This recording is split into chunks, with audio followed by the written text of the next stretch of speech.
Hi, I'm Amy. And I'm Jonathan. And we're going to talk to you about our 7-night Alaskan cruise on the Norwegian Bliss. We're just going to give a quick rundown of the different days and the different ports of call and the things that we liked and didn't like about our experience. Yeah, this was the first Alaskan cruise of the entire Alaskan season this year, and apparently it ran a couple of weeks earlier than cruises normally run. And nobody was there. But let's get to that in a minute. So our day one, we boarded the ship.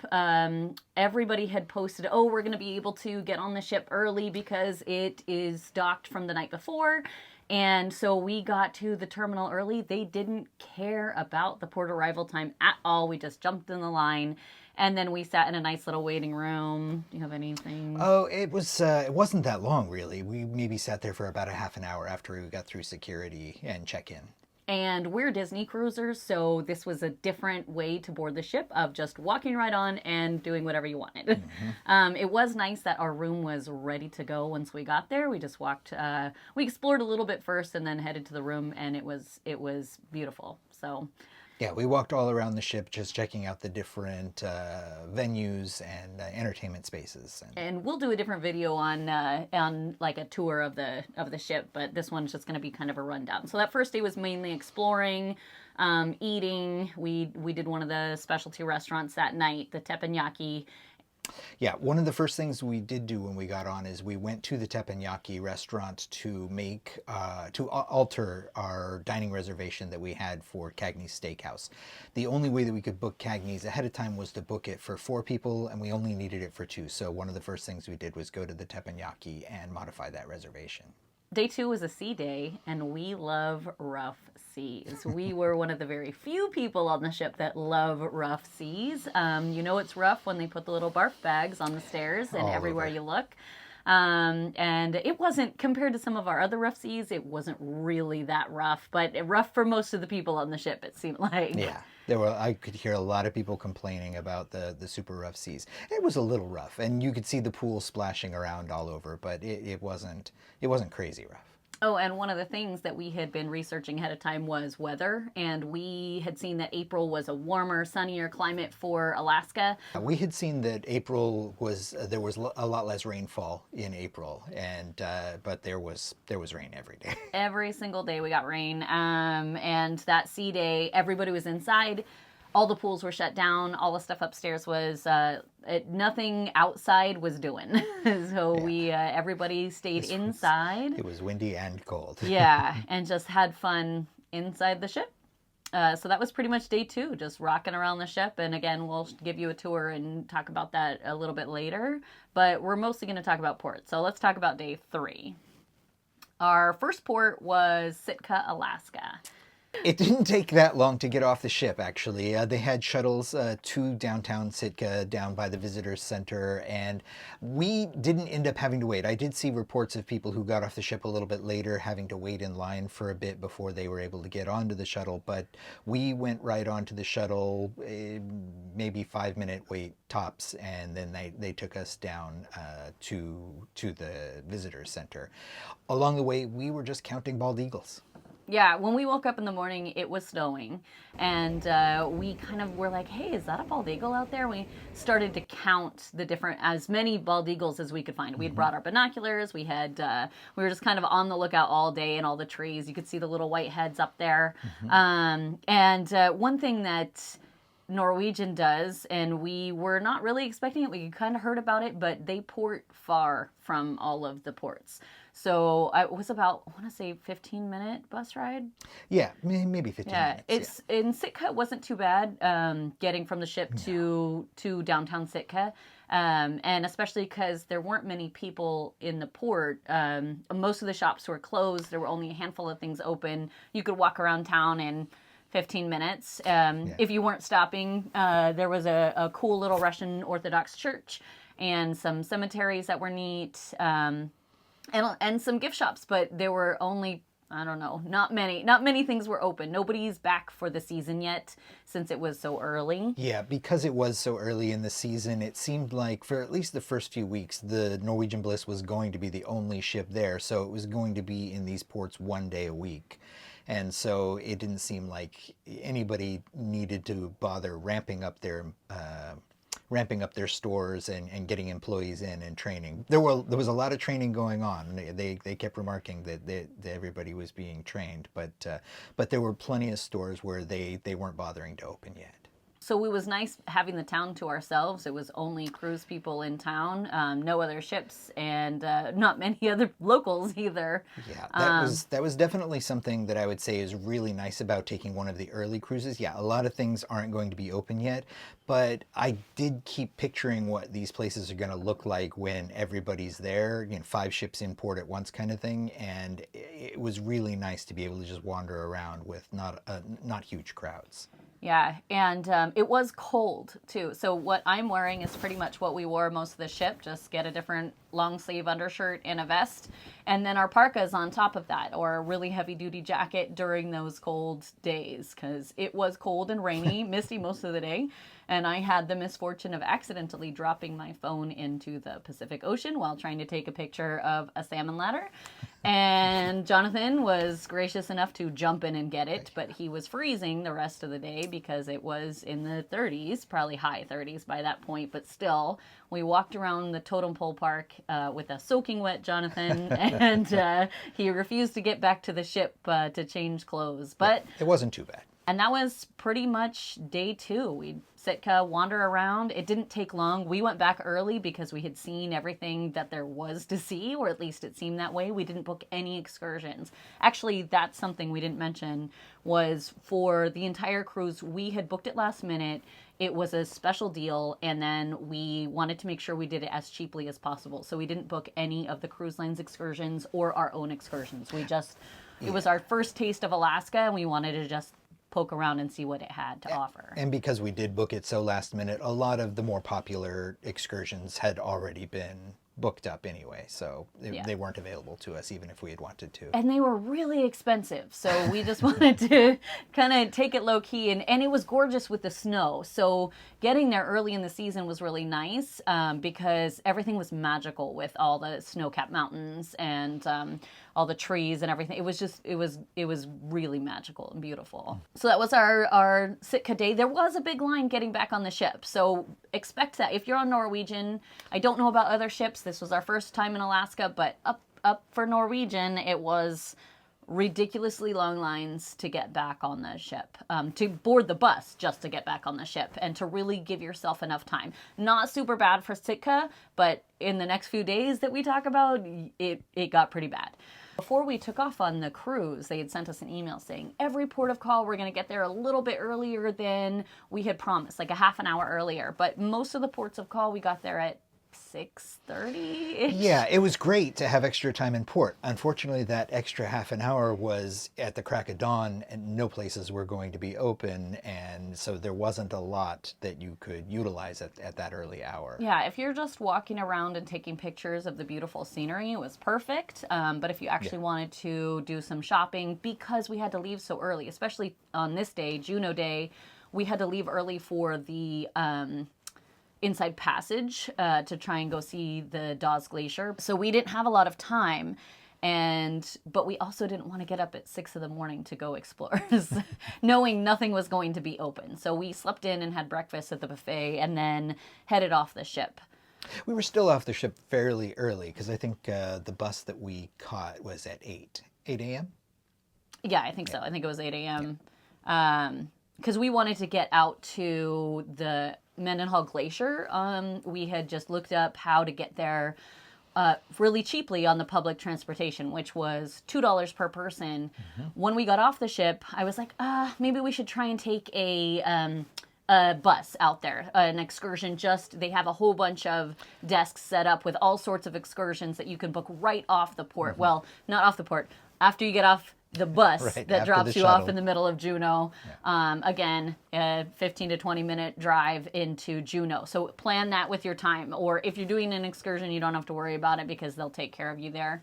But all of the buses were booked to Mendenhall because I was like, peace of mind. Maybe we just take the bus if it's cheap enough. It was supposed to be like $45 per person. Mm-hmm.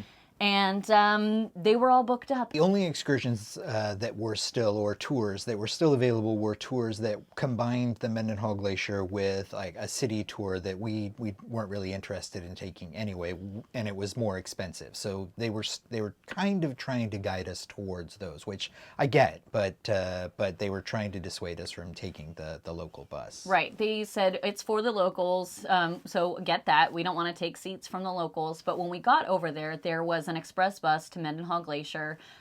We had to wait a few minutes. The timetables are right there, right posted at the bus station, which is not far. If you walk along the waterfront all the way into town, staying along the waterfront, you will be right across from the bus station at some point. So you just keep on walking. And the bus timetables were set up there. A woman came out and was like, hey, what are you guys waiting for? And we said Mendenhall Glacier. And she goes, I'll take you. And she was the express bus. We got on. We were the only ones on the bus for a long time. Make sure you catch the express if you are going to take public transportation, because it, goodness, it was way faster. I want to say the other bus that we had been looking into said it could take over an hour to get there, but this was pretty quick, and only 4 other people joined us on the bus. Yeah, stops along the way. A few people got on and got off, but not very many at all. It didn't get crowded by any stretch. Yeah, I want to say it took us maybe 20 minutes to get out there. Maybe a little longer, but not. It wasn't the length that we, it was nice. And then the woman, the bus driver was really great. She pointed us where to go and was like, it's going to be a hike once you get there, which was a gorgeous, gorgeous hike. We were by ourselves walking out there, and snow. It was paved, and it wasn't a strenuous hike. It was just we were hoofing it. Totally flat ground. And we came around the corner, and the Mendenhall Glacier just came into view. It was gorgeous. It was pretty dramatic, and it was nice. It was exactly 1.5 miles from where we were dropped off to the visitor center. Once we got there, I had overheard somebody saying, oh yeah, this path that you take here, even wheelchairs can go on it. Not in early April. I would say if you're in a wheelchair, there was so much snow. It was so packed. It was not easy for us to navigate or walk. It was hilly. There were lots of animal prints, which was cool. And some people were cutting across over the ice, which is not recommended, and the rangers didn't approve, but they didn't stop anybody from going. And then there was a little shortcut once we got a little bit closer to the glacier that the rangers were going. So we just followed the rangers pretty much. Yeah. And the waterfall in the glacier is totally worth it and gorgeous. So it's a boardwalk, the trail. So a wheelchair could take it if there wasn't snow on the ground, but there was plenty of snow on the ground and ice. Yeah, thick packed snow on the ground. One of the things we didn't mention is because it was so early in the season, all the bears were asleep. They were still hibernating. And that's fine. Yeah, it was fine with us. And there were no moose. We didn't see any moose, no puffins, no otters. I think some other people said they might have seen otters, not here in Juneau, but in one of the other stops. After Mendenhall Glacier, we took a taxi. I just flagged down a guy who had dropped some people off from town. It was $45, I think. That sounds right. To get back to town from Mendenhall, which was a drive. It's a good drive out of town, out of the center of town. So give yourself plenty of time to get back if you're doing your own. I was worried that if we took the bus back and we didn't hit the right express bus, that we might not get back on time. One, we were picking up a phone that we found on Craigslist to replace my dropped phone that never started working again while we were on the trip. And then, so we kind of hung around the city a little bit, waiting to meet the phone guy. Yes. That's when we had the pierogies. Yeah, we had some delicious pierogies at the hangar. What was it called? The hangar, right? I think it was called the hangar. It was a former seaport. Yes, right on the waterfront. And they were delicious. And there were other shops in there as well. And it gave a beautiful picture, scenic picture of the cruise from that spot. And then we just walked the waterfront back to the massive line to get back on the bus, to get back on the ship. They were really good in Juneau about booking tons and tons of buses to get us to and from. I cannot imagine what that would look like with other cruises in the port. Not that they would be docking that far away, but just with the amount of tourists. And the tram up the hill was not running during that time. So there was, again, a lot of things. If you wanted to do Red Dog, that line was huge. There was a long line for that. Yeah, we were interested in seeing the saloon, just got to see the gift shop pretty much. Because and fudge. Yeah, and we got some delicious fudge. The taxi driver had recommended a little fudge shop. And that was pretty much Juneau. We got back on the ship to go on the Insight Passage. I'm always super excited, so I want to get there early to get a good viewing spot. And we did, but we sat outside in the freezing rain. It was raining. It was freezing rain for 2 hours going through the Inside Passage, which was gorgeous. And we were trying to make it to the glacier, the Dawes Glacier. And so that's what we're doing. We're going through the fjords up to the Dawes Glacier, trying to get as close as we could. And we saw amazing icebergs floating on by as we went. We saw a whale, a couple whales actually. Not much. They just, kind of peek their little fins out and then go back under. But 2 hours in the freezing cold. And we got to the point where we saw a pretty big sized iceberg in front of us. And that's when... And most everybody else who had been waiting up front had left. It was too cold. Started out very crowded, and they were dwindling, and then there were not a lot of us left by the time we saw the big glacier that looked like bad news. No, we have to mention that the Norwegian Bliss has a gorgeous observation lounge, I want to say on deck 15, where floor-to-ceiling windows, food, snacks, everything. So I'm guessing everybody else went to the cover of the observation lounge or their balconies to view it. But it was freezing cold, and once we hit that ice, we did not hit the iceberg. I should not say that. No, we did once not we hit the iceberg. Could see that iceberg, the captain came on the line and said, unfortunately, there are too many icebergs. We can't get past that one that's right there, so no Dawes Glacier for us. Gorgeous, well worth it to be sitting out there in the cold, but I don't regret it at all. No, kind of sad just because we were really looking forward to that. But our next port of call was the interesting Icy Strait Point on day 5. Is that right? Am I on the right day? Yeah, 5 was Icy Straight Point and Hoona. We docked right there, it's a teeny tiny little port, and we kind of watched everybody get off, and we got off a little bit later. And again, it's a tourist spot, this Icy Straight Point. Yeah, I think we did get off a little bit later, but still there weren't a lot of people who had gotten off yet. Either they were staying on the ship and just hanging back, or the vast crowd was far in front of us because there didn't seem to be a lot of people there. No, and it was another early port of call. So we ran into someone who had hiked out to Hoona, which is a little town just further in, probably 1.5 miles in walk. And there were shuttles, and he said, I was so excited to get off the ship early and go to Hoona, and it was too early, and it didn't really matter, actually, because once we got to Hoona, too, we walked in, nothing was open. It's the tiniest little town. There's pictures, I think, of total pole carvers, and the pole was out there, no carvers around. We stayed for a good chunk of time. We had to wait until the pub opened in order to catch the shuttle back, because this was another very, very cold day, drizzly, cold day, and we didn't want to make that trek back in the rain. Just too early in the season. There just wasn't a lot open. A cool little gift store, and then around, I think, 10, the brew pub opened. Yeah. And so we went in and had a beer and a root beer to wait for the shuttle. There was nothing to do there. Everybody we met was like, that was the biggest waste of time. And Icy Straight Point is supposed to have the really cool zip line and the, I think, ropes course. And none of that was open because it was too early in the season. So why we stopped there, I don't really know. The people who were working all the gift shops in the very first little touristy section of Icy Straight Point, they were super grateful that we were there. They were very happy to see us. And if you want donuts, they're delicious and there's tons of flavors, but get in that line early. Get in that line. Just our cruise ship there. If there were 2 cruises in port, that would be rough. There's not enough to do. There was one hike that we took. We took the gondola up to the top of the hill. I think it's halfway up. I think there's a second gondola that goes up to the other activities that weren't open yet. Nothing was open, so we didn't even go up the second one. Actually, was it even going up the second one? No, it wasn't even running.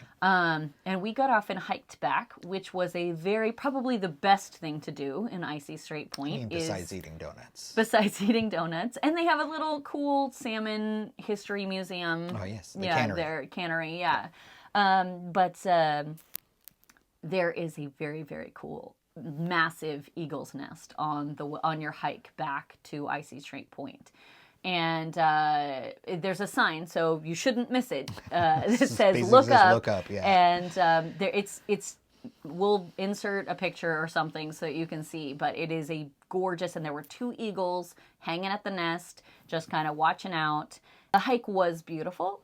And I think there were some beware of bears signs, or what to do if you encounter a bear. Plenty of those. But we, still hibernation time, which was great for us. We did not encounter any bears.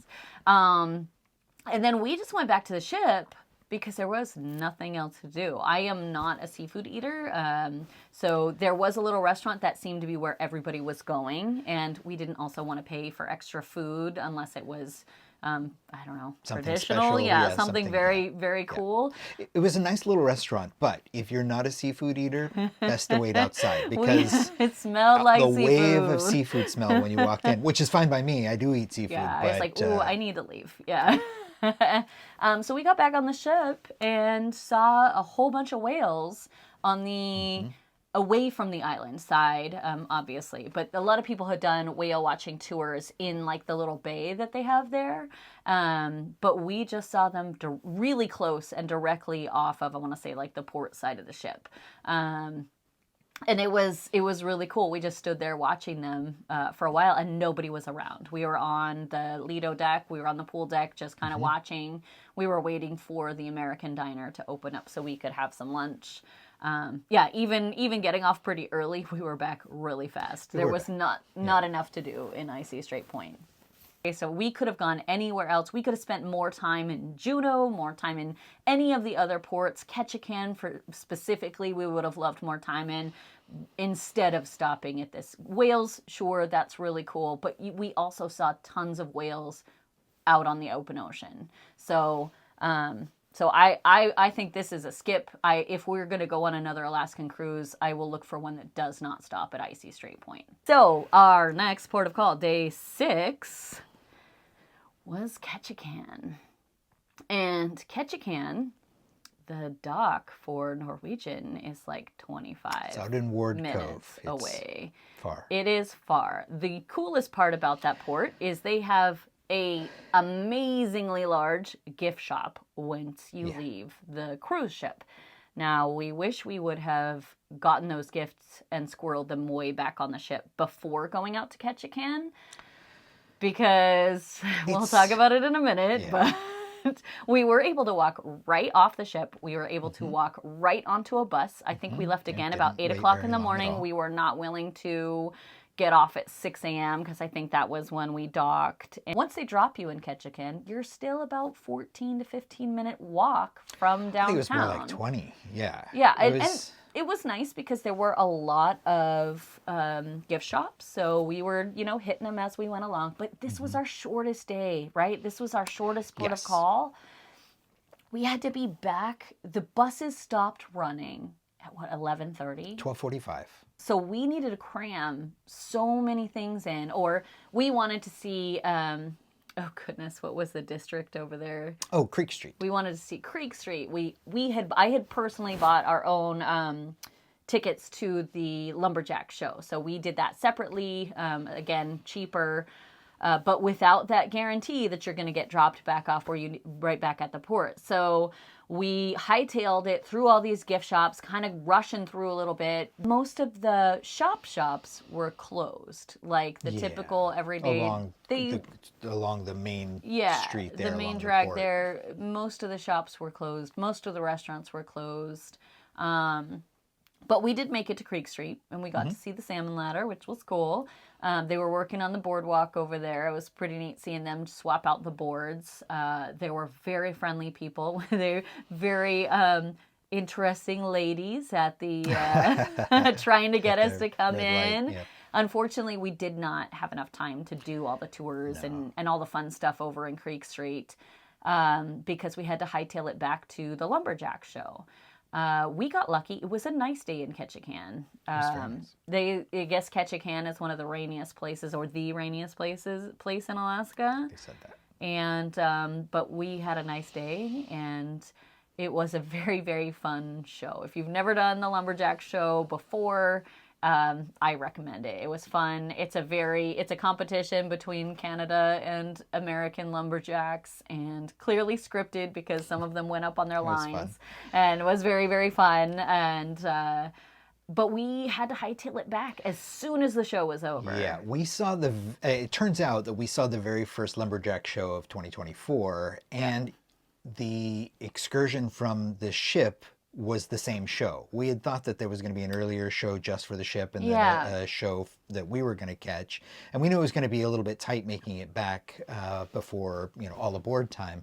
But it turned out it was the very same show. So what that meant was anybody who wasn't taking the bus back from the excursion were taking the same buses back that we were. So there was a mass exodus after the show, and we managed to make it back to the transit spot pretty quick, but the line... I'm terrified of being left behind when I don't book excursions, as I'm sure a lot of people are. But I booked it back to that line, and that line was massive. It took us over an hour to get back on the bus just to get the 25-minute ride back to the ship. Yeah, so essentially the Ketchikan day was a lot of travel. It was 20 minutes from the ship to being dropped off at the transit spot, about 20 minutes from the transit spot to downtown where you could do the shopping and catch a Lumberjack show nearby, walk over to Creek Street. So there's 40 minutes just to get to your destinations. And then to get back, it was the 20-minute walk back, an hour-long wait, and then another 20-minute bus ride. There was so much time lost to getting to and from the port that I would have loved to have had that time in Ketchikan. Such a waste of time. Other cruises dock right there. Right there. Right next there to all of it. right in the center of town. There are a couple of ports that dock right there. So I guess if you're a smaller ship, if you're not Norwegian, you're gonna dock right up front. So once we got back into that lovely, lovely gift shop that they have right at the port, had so much stuff. This beautiful Alaska blanket I got there, but we were so rushed, and they kept saying, it's time to get back on the ship. We were not the last bus in. There were several buses behind us, and they were asking us to pack up. People were freaking out. And I think that's the only time we've ever been in all the cruises we've been on where we have not been on board already and back in our cabin by the time all aboard time came. A crew member did come through and tell everybody to take their time. They knew what was going on. They knew people were still coming in from the port. So it was nice to hear them say, basically, we're not going to leave without you. They waited a long time. They did wait a long time. We were able to get back to our room and watch the runners coming back. And it wasn't technically, bad. people were referring to us as pier runners because we were coming back before, after all aboard time. And but again, the crew member said, take your time. So... yeah, all those lines and lines, that's not fun. I'm not complaining about being all the way out at Ward Cove and having to bus in and even the line to get back on the shuttles back. If we had more time in port, no problem. But we literally lost like 2.5 hours of the day just to getting there and back again. And if we'd had an extra 2.5 hours in port, probably would have been fine. Day 7 was funny, because it's pretty much a sea day. Because you don't stop in Victoria until 9 o'clock at night. And so it was a sunny day. So this was Ketchikan started to turn the weather around. There were those sunny days that we had heard April had. Oddly, it seemed like every time we were leaving whatever port we were in, that's when the sun finally came out for the day. So the pools opened on that last Day 7. Day 7, the pools opened. It might have been Thursday afternoon too. They might have been open earlier than that, but there was nobody in them. It was cold. The slides were literally closed almost the entire trip. The track, racetrack, the go-kart track was closed. The what was it? Escape room? No, laser tag. Yeah. Laser tag was closed the entire cruise until the last couple of days. And we had a balcony that overlooked the slide. And the drop slide specifically. The solo, you drop in, you slip around. It's got a weird configuration. People were getting stuck. So if you don't want to get stuck in there, I saw at least 7 to 8 people stop, go slide down and just stop right there in the tube. And maybe grease yourself up. Yeah, I don't know what the answer is, but I was not willing to get stuck in that tube. Plus, it was still pretty cold. It was pretty cold. It was not quite warm enough for us to go out and try it. Maybe next time we go. I'd love the idea of doing it, but when it came down to doing it, it was like, I'm good. Yeah, they had a cool tube slide too. So there was a 2-person slide that you could do with an inner tube. Again, only open those last couple days. And we heard people saying that the go-kart track was a 2.5-hour wait. Yes. Because they waited to open it till, I'm sure weather was part of the problem, but you're going to Alaska, so the weather is probably always going to be part of the problem. We got to Victoria super late at night. Everything was about to close. We get it. They have to stop at a foreign port. So, but I mean, give us a little more time. I've been to Victoria before. You'd never been to Victoria before. So I think there were some excursions to Bouchard Gardens and the tea. There was an evening tea thing. We didn't pay for them. We didn't do them. We walked into town. It was about a 20-minute walk from the port. There was a bus. It did cost money.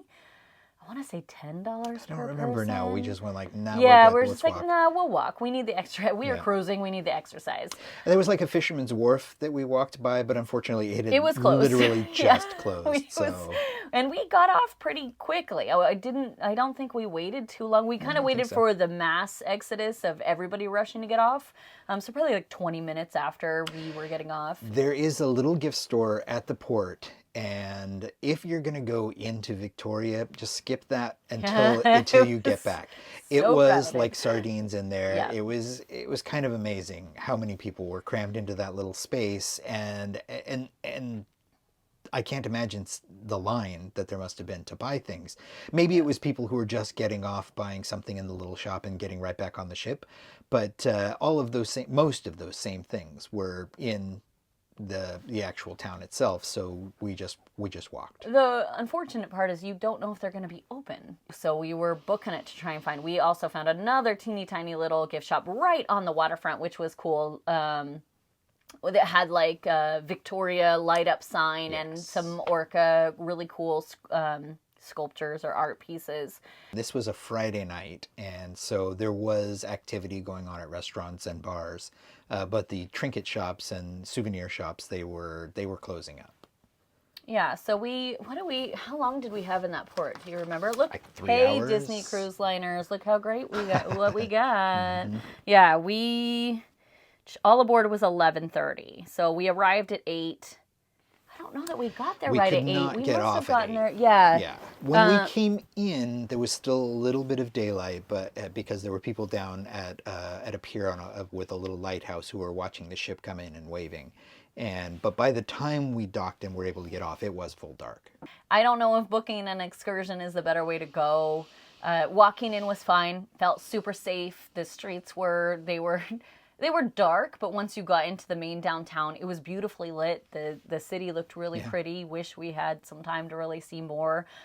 There were cool whale excursions. When we stopped at one of the public restrooms that had a booking place for excursions that looked really cool. And I guess that was a good time to see orcas like heading back up.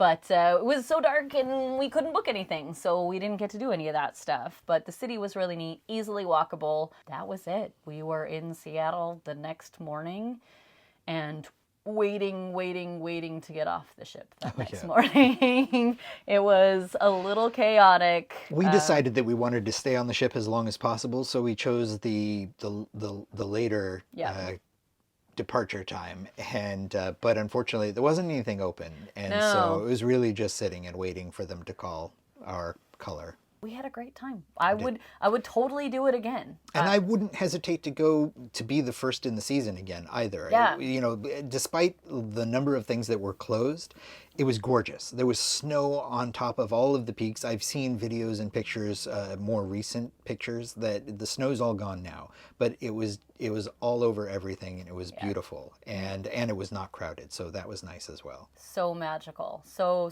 magical that we were like, okay, when are we booking our next Alaskan cruise? Because we need to come back here.